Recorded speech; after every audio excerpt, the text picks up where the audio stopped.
Welcome back, ladies and gentlemen, to 5 Minutes with Gray Hair Dave. As if you don't know by now, my name's Dave. Here's the routine. I've got gray hair. Yep, check. I've got a gray beard. Yep, check. I wear glasses. Yep, check. Now, today I'm wearing a gray shirt that has my logo on it, but I do have one of those green. I have a couple of those green shirts, actually, and I think they're cool. And I love that logo. And if you like that logo or just that artwork, let me know. But you can also have your own designed by Lovejoy. Um, oh my goodness. Yeah, lovejoyzombies.com. I had a little bit of a brain fade there. But, anyways, they made my logo for me. And I'm going to put a link to their website in the show notes. So if it's something you're interested in, I don't make a dime off of that. I am not an affiliate of theirs. But I tell you what, man, they do fantastic work with quick turnaround, and I think it's great. And they nailed it for me on the first turn, first pass. I think I mentioned it before. I had to go back and have them add glasses because I'd forgotten about the glasses part. But my goodness, and if they're using AI, whoo, happy for them. I don't know about you folks, but I'm pretty happy about artificial intelligence.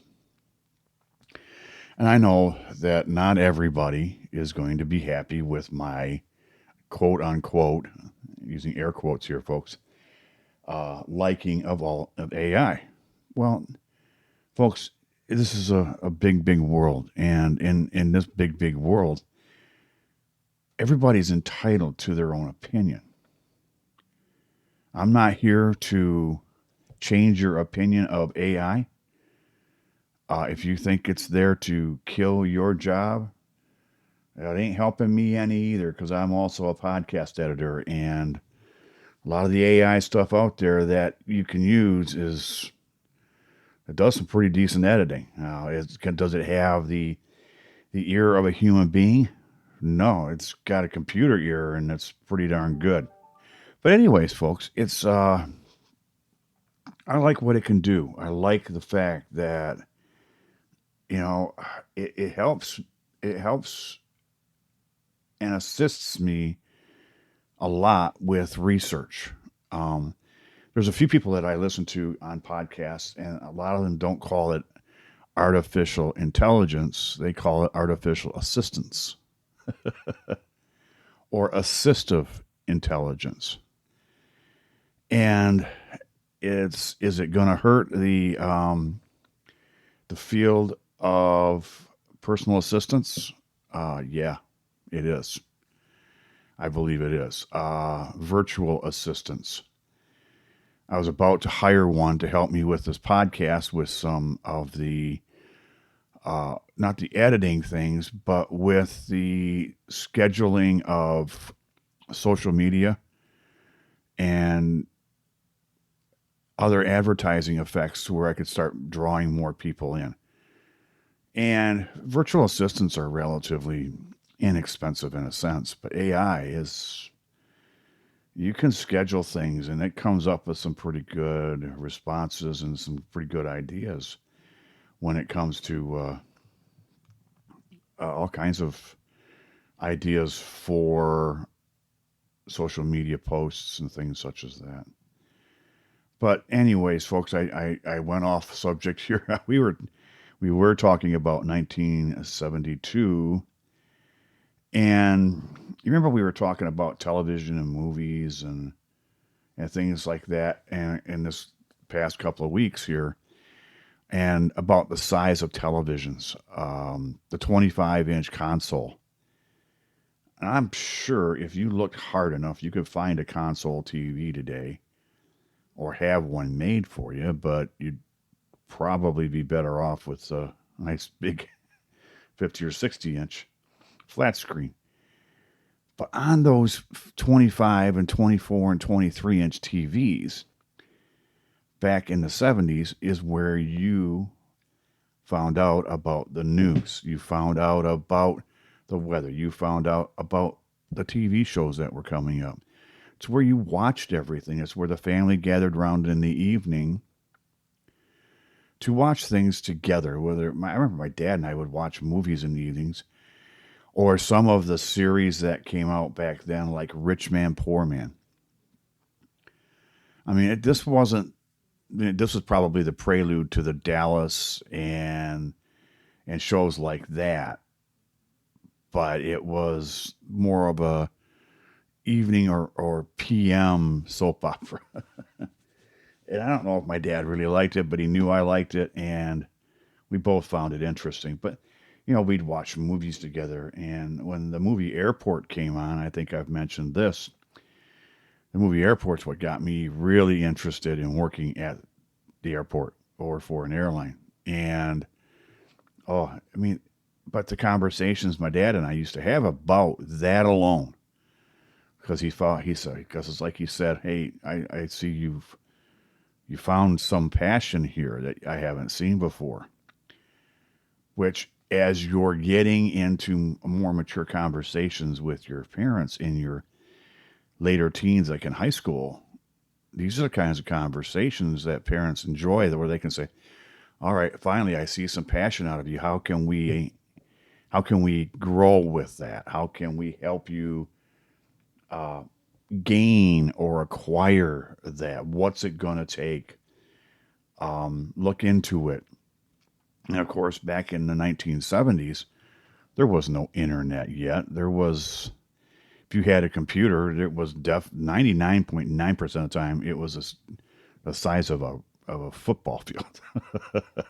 No, it probably wasn't that big unless you were NASA. But the personal computers really weren't out there yet. So you could go to the library and do some research in books. Yes, folks, books. You remember those?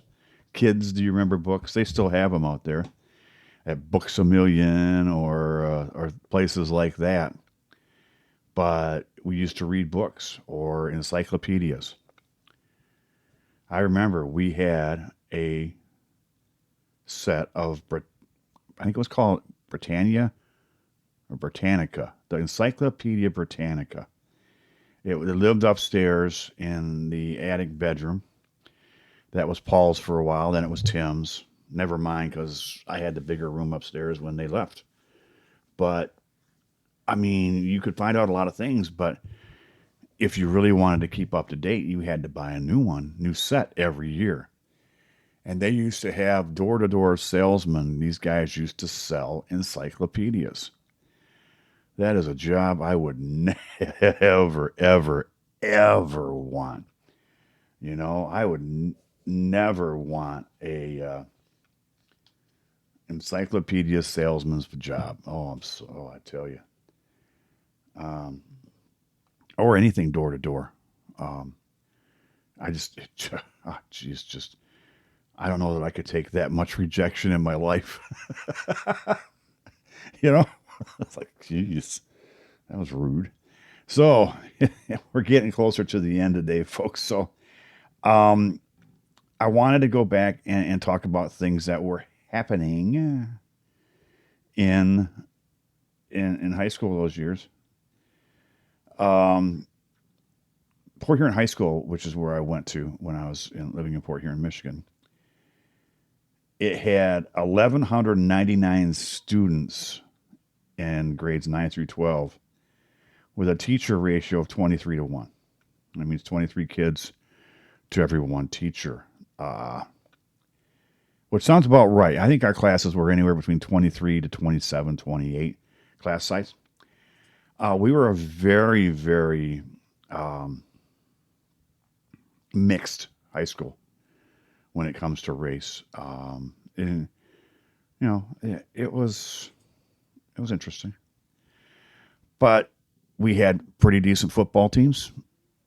Some years we won really big. Some years we didn't. We were doing pretty good in the '70s. We did. Had some great quarterbacks. Had a great coach. We had a great coach for our football team.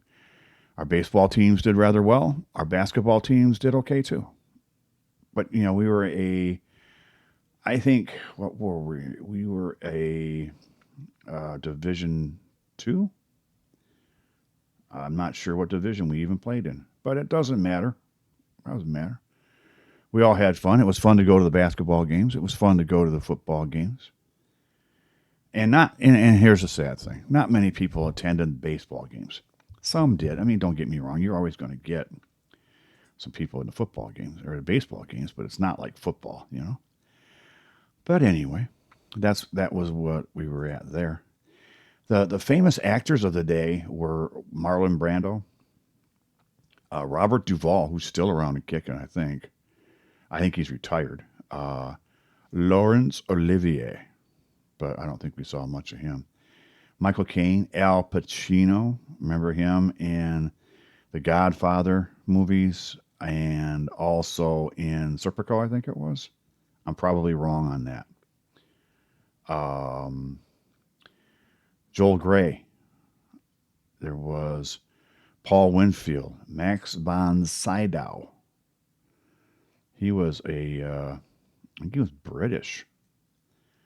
He has partial German ancestry. I was reading here, but those were the actors of our day out there, and nothing like the actors and actresses of today. Different look, different era, different time. But hopefully you found this interesting today, folks. Again, don't forget to tell your friends about me. My name's Gray Hair Dave. 5minuteswithgrayhair.com is the website. That's the number 5 minutes with Gray Hair Dave. So don't forget to tell your friends about me. If your friends don't know how to use a podcast or where they are or what to do with them, please do us all a favor and show them. So this is my Friday. It's episode number 55, and I'm going to be doing this. I'm going to be saying goodbye. Have a great weekend, folks. Bye-bye.